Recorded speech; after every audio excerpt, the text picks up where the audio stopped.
Hi, everyone. It's nice to be with you. I'm Emily Bennington with the Circle of Atonement, and I'm here with Circle founder Robert Perry. And today we're discussing a terrific and often misunderstood section of the course entitled I Need Do Nothing. In the Complete and Annotated Edition of A Course in Miracles, you can find this in Chapter 22, Section 7. And in the Foundation for Inner Peace edition, you can find this in Chapter 18, Section 7.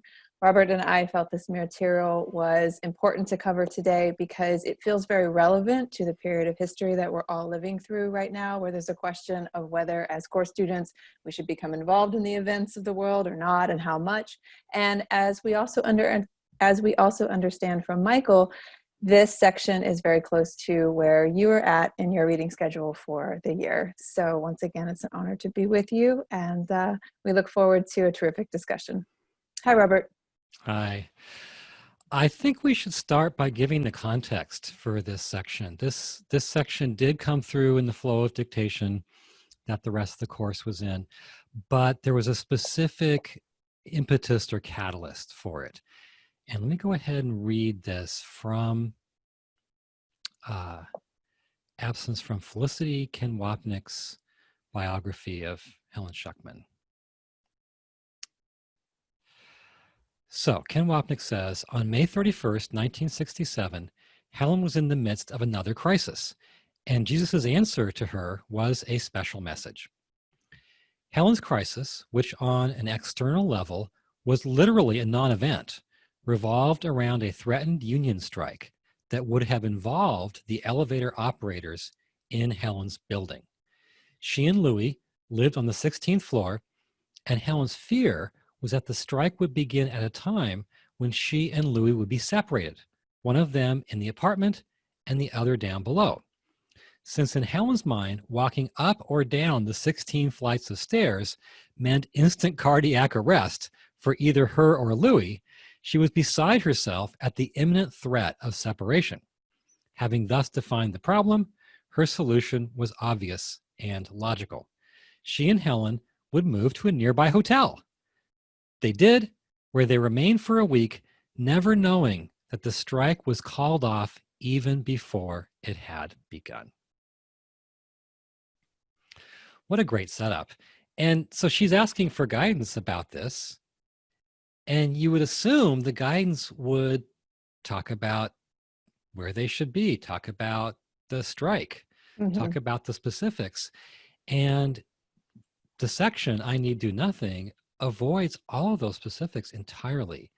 It does address the situation if you really understand it, but instead of talking about the details, it sets forth this grand view of a number of topics, most specifically how action relates to, you could say, contemplation or meditation. And is that elevator strike something that just happened to be going on as the scribing for this section was coming through? Or do you feel like the section was a response to the strike in some way? No, the section was a special message given to Helen in her situation of worrying about the effect of the union strike that would have involved the elevator operators. So it's a direct response. Oh, interesting, because Helen's special messages are usually isolated from the canonical course, and here it fits right in. Yeah, it's interesting. Yeah, so we left it in the CE. We left it where it fell, which is in chapter 22. Helen and Bill moved it into chapter 18. It goes really well in chapter 18, interestingly, but there are certain things in it that are mentioned but haven't been brought up in the course yet, like one of them being the goal of sin. And so it really goes best in its original placement in 22. And that's the holy relationship chapter in the CE, right? Well, no, that's one of a number of chapters that mention the holy relationship or that talk about it. The chapter 22 in the CE is the function of the holy relationship. Yeah, but the holy relationship it starts Throughout in 17 and 18, 19, 20, 21, 22, yeah. All right, let's get into it. Okay, so I won't read through the whole section because we wouldn't really have time to do that. So I'm going to just track the general flow of thought, which I think is fascinating. So the section begins talking about the body and its behavior. And what he says is that you still have too much faith in the body as a source of strength. What plans do you make that do not involve its comfort or protection or enjoyment in some way? And that's true. If you're making plans, and Helen's here making plans, right? You can see how this is tailored to her situation. They heavily involve physical comfort, physical protection, and physical enjoyment heavily. If you go on a camping trip, my God, it's like 98% about that. When And you what wake up in the he's morning, it's like 98% yeah, about that. yeah, it's true. And what he says is that, and I assume this means unconsciously, what we're doing, unbeknownst to ourselves, in making those plans is we're pursuing what he calls the goal of sin. And the idea is that deep in our unconscious, we have a twisted, sick goal of wanting to become sinful, to make ourselves sinful, to sort of corrupt the original innocence that God gave us, turn ourselves into sinful beings, and that in our ego, that is a driving force, the desire to become sinful. And that's what we're actually pursuing in all those plans based on the body's comfort, protection, and enjoyment, which is And totally counterintuitive. yeah, and I know this isn't a big theme in the section, but why do you think that is? Why do you think we have this drive to make ourselves sinful? I mean, the Course doesn't spell it out anywhere. This is part of what it calls the attraction of guilt. We're attracted to feeling guilty. He never really explains why we are, but the closest I think he comes is in chapter 19, the section called The Obstacles to Peace. And there he says that we're afraid of God's love because it means giving up our friends. And our friends there are, a couple of our friends are sin and guilt. So we feel this incredible attachment to sin and guilt, and most of all to the ego. And I think the basic idea is that to stay identified with the ego, we have to be a sinner. We have to feel guilty. And so we're attracted to those things, I think, essentially to keep our ego going. Hmm. Okay. So Okay, the attraction to sin props up the ego, keeps it going, and that's our driving motivation. within the ecosystem, yeah. And Hmm. all kinds of normal things that we do that seem to be completely unconnected to that goal are actually driven by that goal from some subterranean place in our minds. Got it. Okay, so then I think what happens to us is over the course of a lifetime where we make it about our body and its needs, as well as our ego and its needs, what happens is it works. We do feel like a sinner. We do collect guilt. And after enough of that, over the course of a life, a lot of us decide, I just don't like it anymore. I don't feel clean. I want to feel redeemed. And so we start to pursue holiness. And then this section addresses how people normally pursue holiness. And it's not necessarily the ideal way of doing it, but it's how we normally do it. And I think that before I get into those the ways talked about in this section, I think what should be said is that you see this happen. You see people who've led, for instance, really hedonistic lives or even lives of crime. You see them sometimes get religion. And you can well imagine that by making it all about their body or making it all about their ego, they just began to feel more and more unclean and dirty.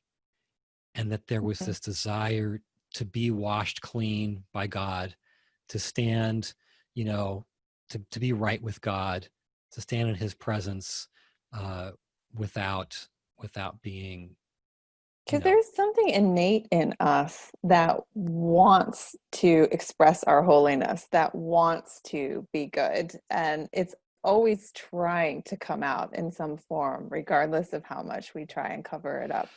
Everybody wants to be good. If you watch people, whether in fiction or in real life, everyone wants to be good and everyone thinks they basically are good, even if we consider them, you know, hardened criminals. If we consider them evil people, they look upon themselves as basically good. So And they no want that. matter how much we use our body for hedonistic or, as you say, even criminal purposes, there is something in us that's good that's always trying to express itself and get out. Yeah. And it's the deep desire, I think, to be good. And I think the furthest extension of that desire is to be holy. Mm-hmm. And so this section talks about how we pursue that. And this is especially described in chapter 5, or sorry, paragraph 5. He says, you are attempting to follow a very long road, excuse me, to the goal you have accepted. It is extremely difficult to reach atonement by fighting against sin. And he describes this elsewhere in other terms. Those who wrestle with temptation and fight against giving in to sin. Okay. And elsewhere, he mentions struggle against temptation. And we all get the picture there, right? Your body wants to do sinful things.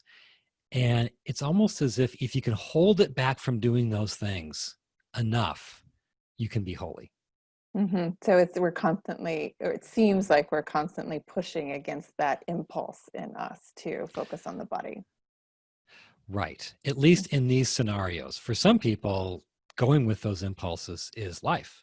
Mm-hmm. Um, but in this scenario, and you naturally think about Catholicism or about monks or about priests, and the Mm-hmm. idea is that there's all kinds of rules for things thou shalt not do, and you have to make sure you keep from doing them even though you want to.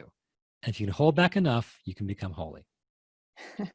So, Robert, let me just back up to the beginning of this paragraph, first sentence in paragraph 5 here. You just read this. You are attempting to follow a very long road to a goal you have accepted.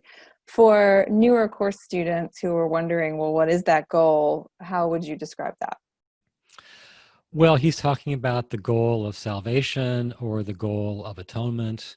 The idea, I mean, salvation is a word used in many traditions, and in many traditions, it's equated with basically enlightenment.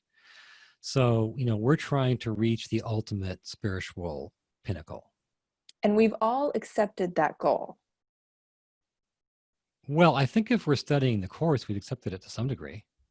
Have Yeah. we, well, but is there some piece of us that is in that subterranean part of our mind that you mentioned before that has accepted the goal? Or have we consciously accepted it through our study of A Course in Miracles? I Or is think there he's something talking innate to about, us? I think he's talking about consciously accepting it. He's talking to Helen. And he's saying, you accepted a goal. That's how the course got started. They had this goal of finding and demonstrating a better way. And the course picked up on that and basically presented itself as the vehicle for that goal. So he's talking to her in particular. This is not a universal message, even though it reads like one for the most part. Mm-hmm. Okay. So he says, enormous effort is expended in the attempt to make holy what is hated and despised, which is probably the body. Nor is a lifetime of contemplation and long periods of meditation aimed at detachment from the body necessary. So now he's talking about something that we associate less with Catholicism, even though there is that strain. There is a whole strain of Catholicism of contemplation and meditation. And monastics. The monastics, right. So he may, in Helen's mind, be addressing this certain strain within Catholicism, but in my mind, it sounds like Eastern spirituality, right? Long periods of meditation, you Meditation. detach from your body. And he's implying that part of what's going on there, well, I think he's implying that the driving force, whether you know it or not, is the desire to make yourself holy. if you can spend long periods meditating, if you can detach from your body, which feels like the source of sin, the very thing the other guys are wrestling with to keep it from sinning, if you can do those things, then something in your mind says, I've made myself holy and I'm clean now. And he says in this paragraph that it works because of Yeah. its purpose, but you don't have to be doing that. You don't have to spend long periods of time in meditation and contemplation. Well, what he says is even stronger. Okay, he says, let's see here. All such attempts will ultimately succeed because of their purpose, but the means are tedious and very time consuming. For all of them look to the future for release from a state of present unworthiness and inadequacy. So, really, what he's saying is these guys are trying to make themselves holy, to redeem themselves from all those years of putting the body first, putting the ego first. Now they're trying to stop the body from doing what it does, or detach from the body, um, and make themselves holy. But he's saying these means take a very long time because they assume that you're currently sinful and unworthy. And you have to go through a process of making yourself into something that you currently are not. And this isn't for some listeners who may be relieved, like, whew, I don't have to do my meditation practice. Meditation is a core piece of course practice. And so you're not getting out of meditation in this paragraph. It's just that you don't have to use meditation to know what you truly are, to know yourself as holy, to know yourself as God's creation. You just have to accept that that's what you are, because by virtue of the fact that God created you. Well, I think what he's saying is you don't have to make yourself holy. But meditation is a key part in the workbook, especially, of discovering your pre-existing holiness. But it's not the kind of hours and hours you associate with many spiritual paths. Yeah, I think we're saying the same thing, because it's not that you have to find your holiness through meditation. It's that you use your meditation practice. You don't get out of it because it's a core part of what the course is asking us to do. But it's just acknowledging that that's not what's needed for you to accept your holiness. You can do that right now. I would say that's not what's needed for you to become holy. But I think it's needed for you to find your holiness. I mean, that's how the workbook acts. It acts like it's a really essential thing for the accepting, the realizing, the finding of your holiness. So I think the distinction is between discovering it versus making it. Mm-hmm. And the first we're supposed to do, the second we're not. Okay. Okay, so then he talks about the Course's way. And I won't go into all of what's said about the Course's way. And he's been talking about this somewhat in the previous paragraphs that come before paragraph 5 as well. But the idea is what we have to do. These guys were the ones that were wrestling with sin and spending the long periods of meditation. What they were doing was aiming for these beautiful holy instants, to use the Course's vernacular. You know, moments where you shift out of your current state of mind and enter into a radically transformed state of mind in which you perhaps experience peace or your true nature or God. You experience a spiritual dimension. They were aiming for those moments, and he says they had them. But what he's saying is you've got a quicker, easier route to those same moments, those same holy instants. And that's the principal theme of the section. And that route is having entering a holy instant that is completely centered on the idea, I need do nothing. So what does that idea mean? In context, it means I don't need to do anything to make myself holy. That's how God created me. I don't need to do anything to make myself worthy, to make myself adequate.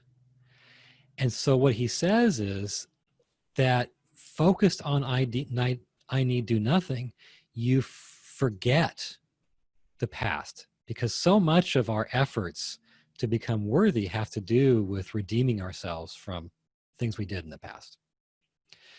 You forget the future because you aren't working towards a goal of becoming holy. You already are holy, even if your personality may not reflect that yet. You forget the body because the body is generally this vehicle for making yourself feel sinful, but it's also the vehicle of doing. You know, your body is what does things over time to achieve that goal of becoming, a better person. And you forget not just the body, but the very need to do. And that idea that I don't need to do anything, I don't need time in which to do, I don't need a body with which to do, I don't need to do anything, because that holy being that I'm aiming to become, I was created as in the beginning, and I've never veered away from since. That, I think, is an incredibly liberating thought. I was just thinking, what a freeing idea that we don't have to engage in all of the routines and rituals that we use in our spiritual practices to get to a place of holiness, and at least we think that it's getting us there. We just have to accept that we need do nothing because we were created holy, because we Yeah. are sons of God. And in the workbook, I mean, the course does have us do a lot of practice. But based on this section, and based on how the workbook talks as well, I think we can understand that that practice is just training the mind to focus on and experience what's already real, including what's real about us, rather than doing something that actually changes our identity, changes our nature, so that we become something we're not now. But that's not the full story, though, in this section. So, what is the next part of it? Well, I think what I'll do is skip to well, I'll say one more thing about, before I go to the end of the section, I'll say one more thing. And that is that in paragraph 7, there's this beautiful line, long sentence, but it's beautiful. When peace comes at last to those who wrestle with temptation and fight against giving in to sin, when the light comes at last into the mind given to contemplation, or when the goal is finally achieved by anyone, it always comes with just one happy realization: I need to do nothing. Oh, I'm so glad that you read that. That's a really incredibly beautiful, evocative line in the course. It's like the around this Yeah, idea. yeah, it is. It is. And there's something in that line that I think you get just from reading it, which is that when those guys who were struggling against temptation, who were spending the long periods of meditation, when they finally get to the top of the mountain, they have this happy realization: oh my God, I've always been here. I've always been in God's grace. I've always been right with him. I've always been, in some sense, truly with him. And therefore, I was laboring to make myself something that I already was. Mm-hmm. And what this section is saying essentially is that realization that they finally have can guide your pursuit all the way along. Mm-hmm. You didn't need the ruby slippers. You've been home all this Yeah, time. right. Exactly. Yeah. So what the section talks about, as I said, is essentially focusing the mind on I need do nothing, forgetting the past, forgetting the future, forgetting the body, forgetting the need to do, just entering this state of rest, because I need do nothing basically says you can rest, right? You have a right to rest. There's nothing you have to do. And so we focus on that thought, enter a state of rest, have a holy instant, okay, which is a non-ordinary state of mind. And then what this section says is that after we have that holy instant, we aren't the same again. And I want to read paragraph 10 and actually walk us through it and talk about it. In fact, maybe I should pull it up on my screen so everyone can see it. Can I As share you're my doing screen? that, yeah. Yeah. Oh, let me share your screen. Let's see. Now you can. Okay.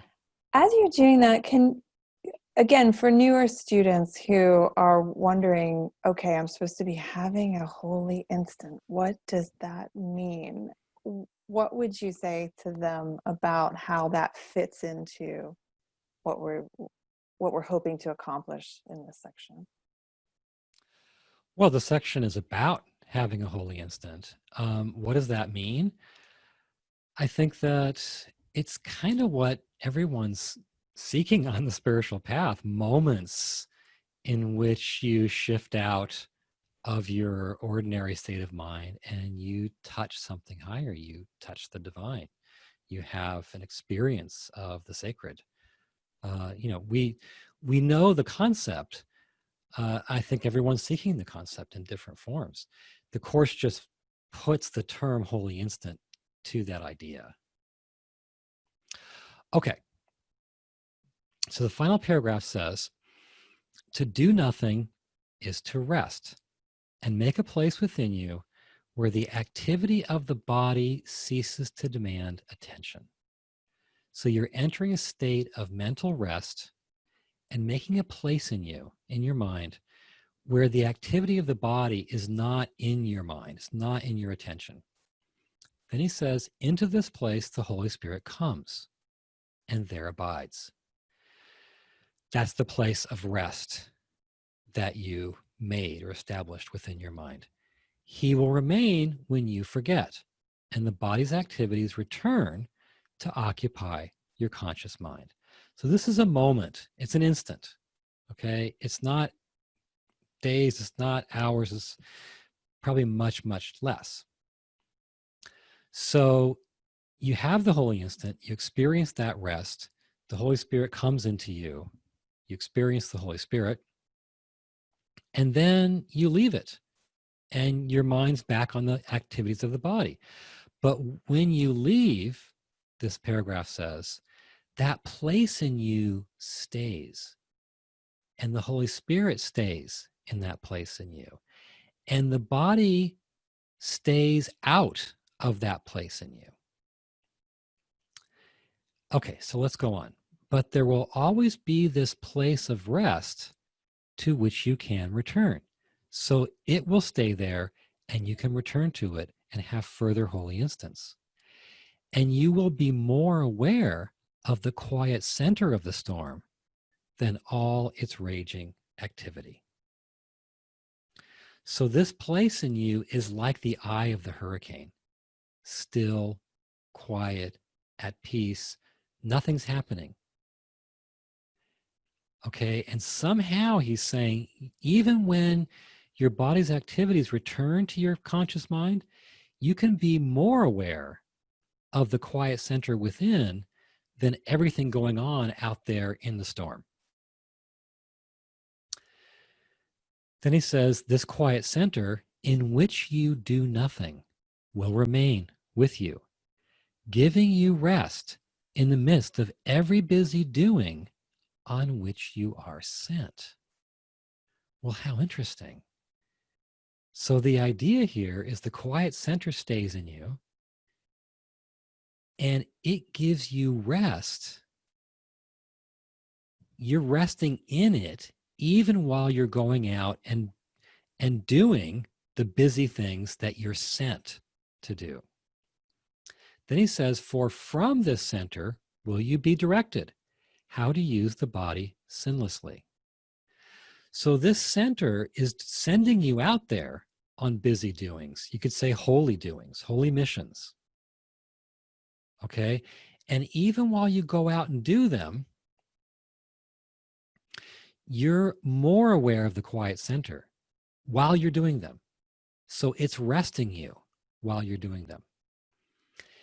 And he says, you'll be directed how to use the body sinlessly. And that's a direct reference to paragraph 1, where he talked about how we're using the body for our comfort, protection, enjoyment, trying to make ourselves feel sinful. And basically, you do end up feeling sinful. When it's all about your body, when it's all about you, you end up feeling sinful. And he's saying now your body's being used to serve, to give. You're being sent on holy missions. So now your body's being used sinlessly. And finally, he says, it is this center, the quiet center, from which the body is absent that will keep it so, keep the body sinless in your awareness of it. So there's a place in you where the body's absent. It directs your body, sending it on these holy missions. And because of what the body's being used for, now your body seems sinless to you. So you have, in essence, a completely transformed relationship with behavior, with action. Before And it was about, self-image. and self-image. Before it was about getting for yourself. As a result, you felt sinful, you felt guilty, you felt unclean. Now it's about giving. It's being directed from a place where there is no body, that quiet center in you. And now your body's being used for a holy purpose, and it even seems holy in your awareness of it. So what a dramatic transformation. Yeah, that is an extraordinary sentence. So incredibly important there at the end of the section. The idea that you're being sent and directed on busy doings, as it says, is to me a direct repudiation of the idea that I need do nothing means you just rest in your holiness, which is part of it. Yeah, I guess if you consider it, step 1 is accepting that you are as God created you. Step 2 is using that as your quiet center to go out into the world and do things because you are being sent.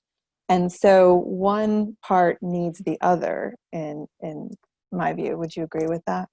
Oh yeah, totally. This is a picture of contemplation and action being completely synthesized, because in this picture you first establish that quiet center in yourself, and then out of that quiet center you're sent on these holy missions.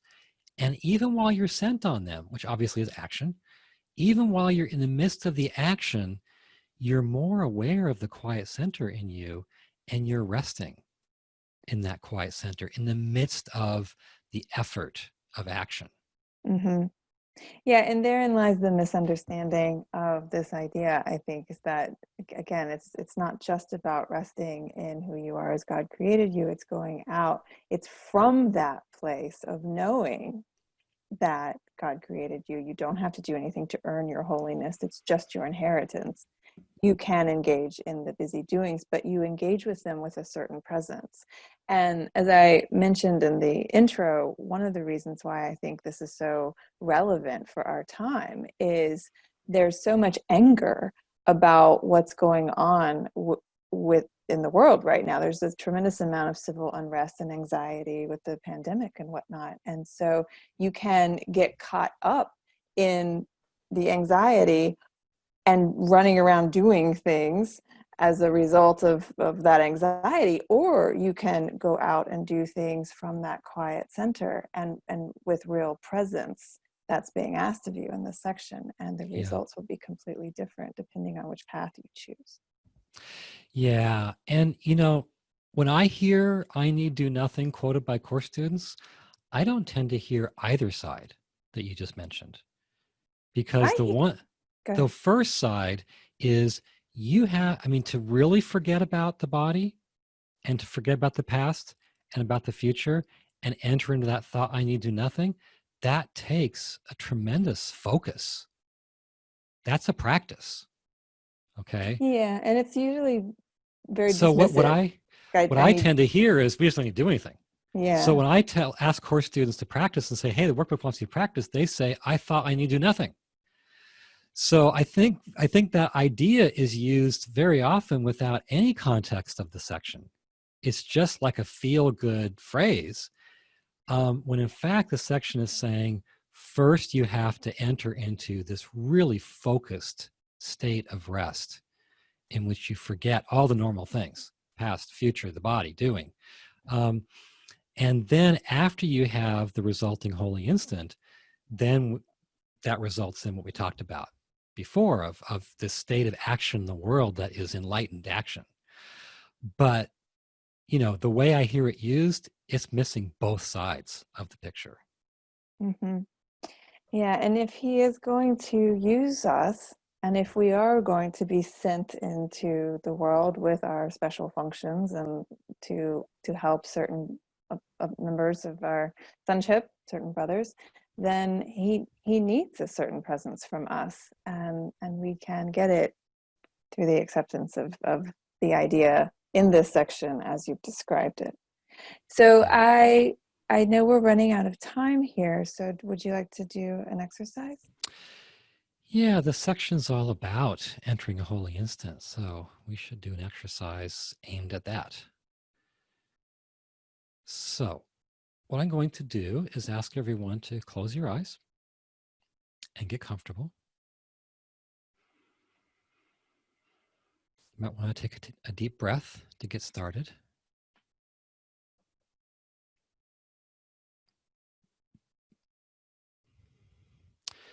Begin by becoming aware of just how caught up in doing that you are. How, if you rest, you feel like you should be doing something else.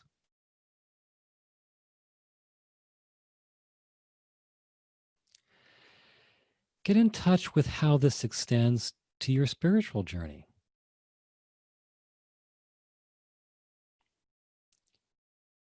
How something deep inside of you feels like you need, through your efforts, to make yourself clean, to make yourself holy, to make yourself right with God.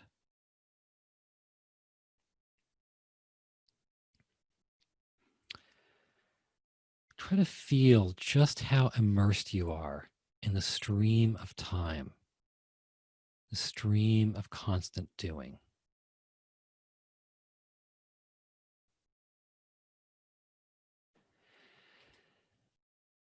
Now realize that you have gotten it all wrong. Say to yourself, I need do nothing.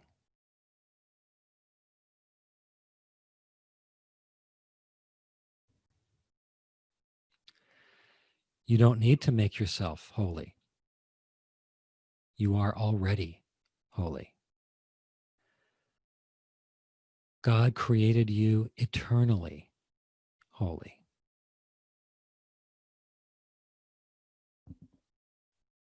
So repeat again with relief. I need do nothing.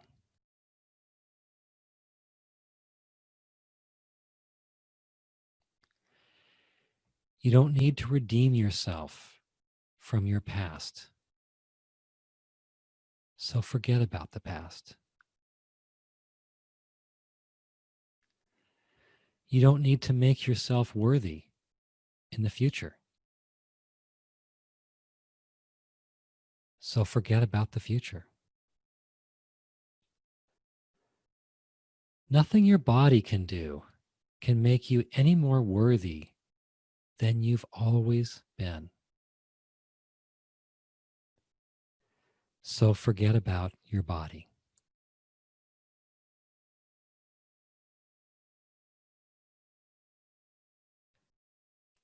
Repeat again with a sense of relaxation. I need do nothing.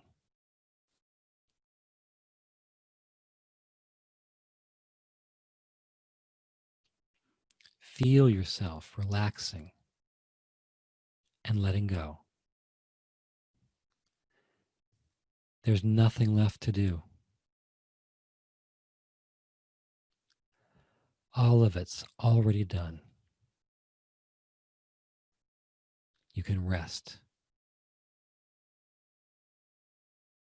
Feel yourself sinking into that state of rest.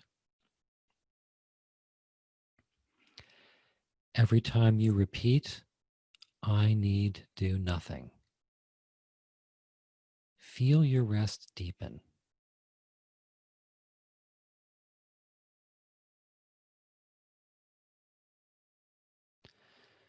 Feel yourself sinking further into it.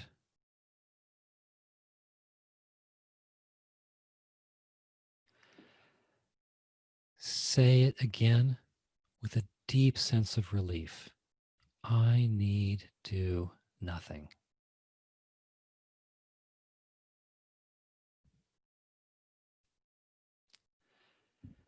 Feel all of those instincts for doing just drop away. There's no need to do. I'll leave you on your own for a few minutes. Just keep repeating, I need do nothing. Trying to feel the sense of rest that that idea contains. You have a right to that rest. There is nothing left to do.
Amen.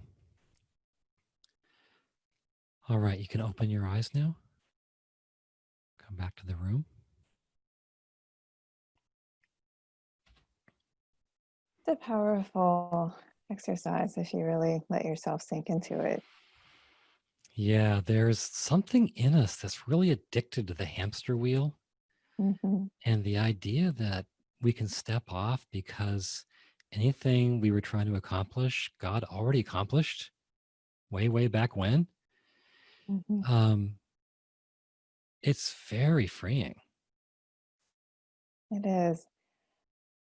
Well, I hope that listeners have gotten the idea from this section that we have this quiet center within us where the Holy Spirit abides. And from that place, we engage in the doings of the world and the activities to which we are sent, and to the people to which we are sent. And before we close, is there anything that you want to say about this section in the context of the holy relationship? I recognize at the beginning I said it was in the holy relationship chapter. I should have said a holy relationship chapter Yeah. because there are so many of them.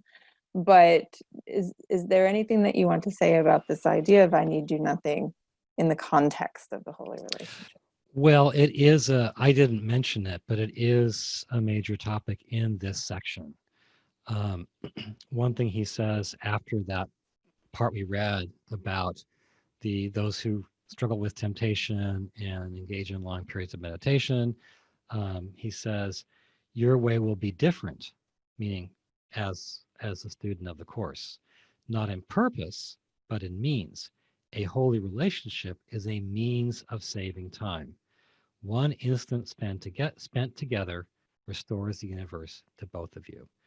So what that is saying in just a few sentences, and there's more in the section about the holy relationship, is that the special means this course is using is a holy relationship in which two people are joined in a common purpose, a purpose that transcends the ego, and within that holy relationship having joint holy instants.